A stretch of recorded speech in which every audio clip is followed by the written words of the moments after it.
Mohan ji office से आते ही कुछ परेशान दिख रहे थे, तो उनकी पत्नी शालिनी जी ने पूछा, क्या बात है, आप बहुत परेशान दिखाई दे रहे हैं। मोहन जी बोले, शालिनी, मेरी नौकरी चली गई। कंपनी काफ़ी समय से घाटे में चल रही थी। मेरे साथ कई लोगों को काम से निकाल दिया गया है। कुछ समझ में नहीं आ रहा कि आगे क्या होगा। इस घर का किराया, गाड़ी की किस्त, बेटी श्रेया की शादी के लिए जो एसआईपी शुरू की है, वह सब कहाँ से आएगा। शालिनी जी बोली, आप चिंता मत कीजिए, आपको इतना कुछ आता है, कोई ना कोई नौकरी तो मिल ही जाएगी। हम एक काम करते हैं, कुछ दिनों के लिए एसआईपी बंद कर देते हैं। मोहन जी बोले, नहीं नहीं, बेटी की शादी के लिए अभी से कुछ जोड़ेंगे तभी तो कुछ बन पाएगा। तुम जानती तो हो आजकल लड़के वाले कैसे मुंह फाड़ते हैं। ये सब बातें उनकी बेटी श्रेया घर के अंदर से सुन रही थी। वह झट से बाहर आई और बोली, पापा, आप मेरे लिए पैसा जोड़ना बंद कर दो। इसकी दो वजह है। एक तो जब तक मैं अपने पैरों पर खड़ी नहीं हो जाती तब तक शादी नहीं करूंगी। दूसरी, मैं ऐसे लड़के से शादी करूंगी जो दहेज नहीं लेगा। अपनी नन्ही सी बेटी की बात सुनकर मोहन जी हंस पड़े और बोले, बेटी, अभी तू केवल 10 साल की है और दादी की तरह बातें करती है। चिंता मत कर, मैं तेरी शादी बड़ी धूमधाम से करूँगा। आगे शालिनी जी ने कहा, हमारी बेटी बहुत समझदार है, यह बिल्कुल सही कह रही है।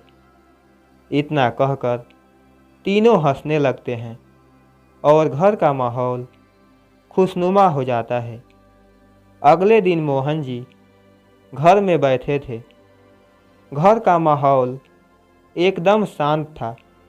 कोई किसी से बात नहीं कर रहा था कि तभी श्रेया ने कहा, पापा, आप भी ताऊ जी की तरह कोई बिजनेस क्यों नहीं करते।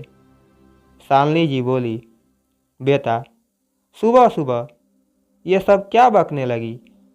ताऊ जी ने कई सालों में बिजनेस जमाया है, हम ये सब कैसे कर सकते हैं। इसके लिए पैसा कहाँ से आएगा। श्रेया बोली, मम्मी, मेरी शादी के लिए आप लोग बचपन से जो सेविंग कर रहे हैं, अगर उस पैसे से पापा बिजनेस शुरू करें तो कैसा रहेगा। मोहन जी बोले, नहीं नहीं बेटा, हम उस पैसे को तो हाथ भी नहीं लगा सकते। कल बिजनेस नहीं चला तो सारा पैसा डूब जाएगा। श्रेया बोली, पापा, क्या हो जाएगा अगर पैसा डूब गया तो। मैं बड़े होकर कमा लूँगी, फिर शादी भी कर लूँगी।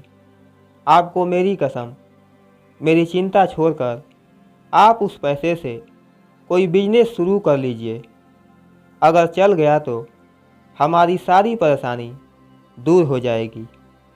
फिर शालिनी जी बोली, सुनिए जी, मुझे भी लगता है कि बिटिया ठीक कह रही है। अभी तो काफ़ी समय है, हमें एक बार ये करके देख लेना चाहिए। क्या पता बिजनेस चल ही जाए। काफ़ी समझाने के बाद मोहन जी बिजनेस करने के लिए तैयार हो गए और अगले दिन से उन्होंने अपने दोस्तों से सलाह लेना शुरू किया। कुछ ही दिनों में उन्हें बिजनेस के लिए आइडिया मिल गया। फिर उन्होंने बिजनेस शुरू किया। शुरू में तो बहुत परेशानी आई, लेकिन धीरे धीरे उनका बिजनेस अच्छा चलने लगा। अब पूरा परिवार बहुत खुश था। धीरे धीरे समय बीतने लगा। श्रेया ने बड़े होकर अपनी पढ़ाई पूरी कर ली और फिर पापा का बिजनेस संभालने लगी। और एक दिन श्रेया ने पापा से कहा, पापा अब आप आराम कीजिए, इस बिजनेस को अब मैं संभाल लूँगी।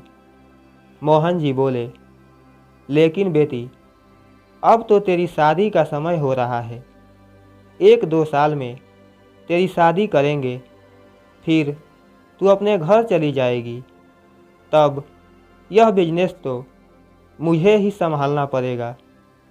श्रेया बोली, नहीं पापा, यह बिजनेस मैं ही संभालती रहूँगी। मैं उसी लड़के से शादी करूँगी जो मुझे यह सब करने के लिए राज़ी होगा। मोहन जी और शालिनी जी ने बहुत समझाया, लेकिन श्रेया नहीं मानी। मोहन जी अब घर पर ही रहते थे, लेकिन उन्हें अभी भी श्रेया की शादी की चिंता सताती रहती थी।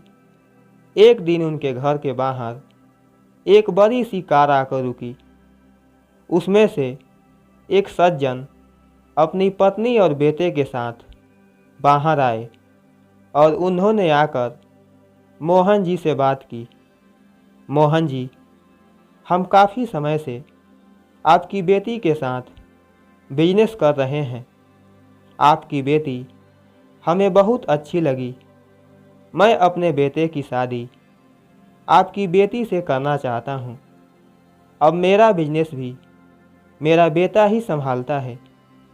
मोहन जी बोले, जी ये तो मेरा सौभाग्य है, लेकिन मुझे श्रेया से पूछना पड़ेगा। सज्जन बोले, जी श्रेया से हमने सारी बात कर ली है और उसकी सारी शर्तें भी मान ली है।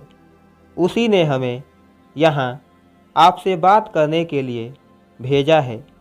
आप श्रेया से बात कर लीजिएगा, हम फिर आ जाएंगे।